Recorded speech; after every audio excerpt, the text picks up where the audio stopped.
मो आस्ट्रोलॉजर राजेंद्र महापात्र आपको अभिषेक आस्ट्रो जगत तरफ आपको स्वागत जनाऊँ। आज आम 2025 मसीह मेष राशि बा मेष लग्न जात व्यक्ति विशेष किपर घटव से मेष राशि व्यक्ति विशेष 30 मार्च 2025 मसीह 7:30 आरंभ तो से अनेक व्यक्ति मते फोन करी सार आम 7:30 आरंभ हो जाऊँगी प्रश्न करमती घटो विभिन्न प्रकार प्रश्न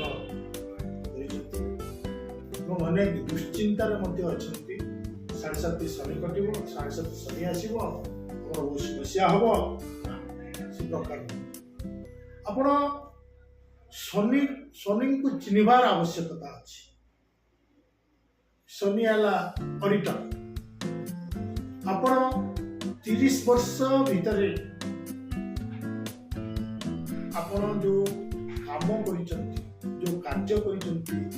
शनिदेव ऑडिट कर एवं से अनुजाई आपण को फल से प्रदान कर 7:30 शनि किसी व्यक्ति बहुत प्रकार गोल्डन पीरियड होते आउ किसी व्यक्ति मान को विभिन्न प्रकार समस्या निश्चित भाव से पकेब रखु शनि जेहेतु तृतीय दृष्टि द्वितीय स्थान को पहुंची आपणकर शब्द उच्चारण रे संयमता आपण अवलंबन करें मुख्यतः आपणकर उच्चस्थ कर्मचारी मान सहित आपणकर बागवितंडा ठीक है आपणकर दांत जनित विभिन्न प्रकार रोग देखा देवार संभावना अच्छी मुख संबंधी विभिन्न प्रकार रोग नेत्र संबंधी विभिन्न प्रकार रोग यार संभावना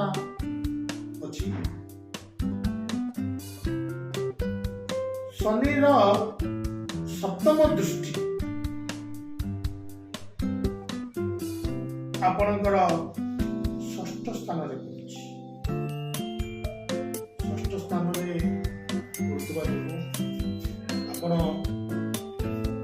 विभिन्न प्रकार आगु जो विभिन्न प्रकार ऋण कर ऋण जनित कष्ट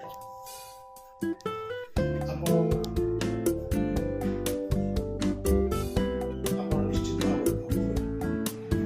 किंतु शनि जदि आपणकर जन्म जातक उच्च अच्छी स्वगृह अच्छी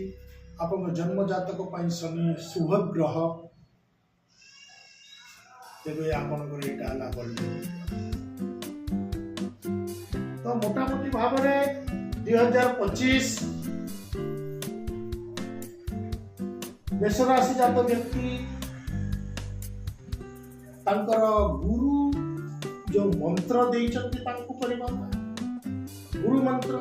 प्रत्येक उच्चारण करंतु एवं शनिकर बीज मंत्र ओम प्राम प्रीं त्वं संशनिश्चराय नमः और गायत्री मंत्र एवं आउ टिके आप देखो शनि जो 7:30 आरंभ हुए से मानसिक दुश्चिंता बढ़ाई देता है मानसिक दुश्चिंता को निजको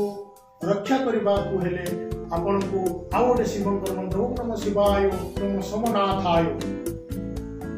पुनः कहूँ से मंत्र ओम नमः शिवाय ओम नमः सोमनाथाय ये प्रतिदिन करंतु 2025 मसीहा आपण निश्चित भल भाव में कटे। जय जगन्नाथ। नमस्कार। परवर्ती समय वृष जाति वृष राशि जात व्यक्ति मान विषय में विस्तृत भाव नमस्कार।